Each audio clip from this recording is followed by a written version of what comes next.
Chapter 77. The Great Heidelberg Tun.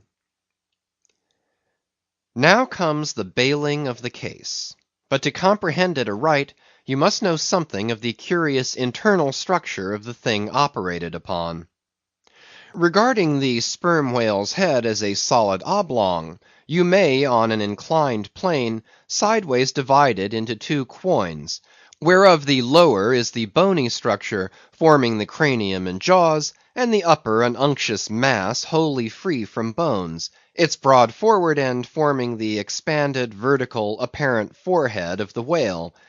At the middle of the forehead, horizontally subdivide this upper quoin, and then you have two almost equal parts, which before were naturally divided by an internal wall of a thick tendinous substance.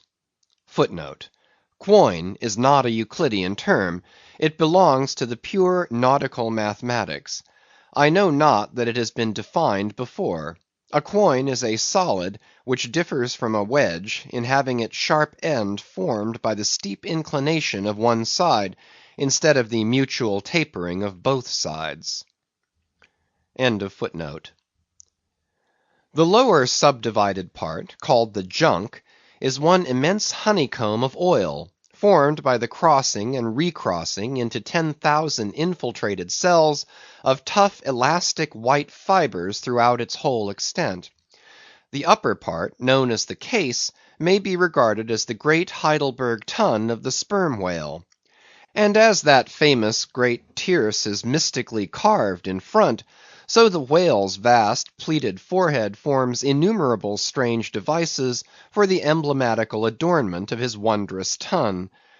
Moreover, as that of Heidelberg was always replenished with the most excellent of wines from the Rhenish valleys, so the tun of the whale contains by far the most precious of all his oily vintages, namely the highly prized spermaceti, in its absolutely pure, limpid, and odoriferous state. Nor is this precious substance found unalloyed in any other part of the creature. Though in life it remains perfectly fluid, yet upon exposure to the air after death, it soon begins to concrete, sending forth beautiful crystalline shoots, as when the first thin, delicate ice is just forming in water. A large whale's case generally yields about 500 gallons of sperm, though, from unavoidable circumstances, considerable of it is spilled, leaks and dribbles away, or is otherwise irrevocably lost in the ticklish business of securing what you can.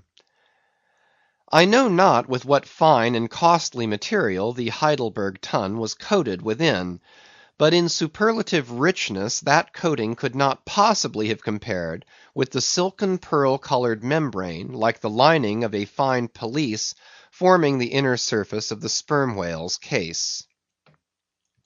It will have been seen that the Heidelberg tun of the sperm whale embraces the entire length of the entire top of the head; and since, as has been elsewhere set forth, the head embraces 1/3 of the whole length of the creature, then setting that length down at 80 feet for a good-sized whale, you have more than 26 feet for the depth of the tun, when it is lengthwise hoisted up and down against the ship's side.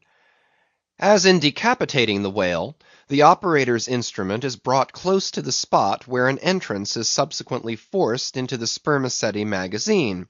He has, therefore, to be uncommonly heedful, lest a careless, untimely stroke should invade the sanctuary, and wastingly let out its invaluable contents. It is this decapitated end of the head also which is at last elevated out of the water, and retained in that position by the enormous cutting tackles, whose hempen combinations on one side make quite a wilderness of ropes in that quarter.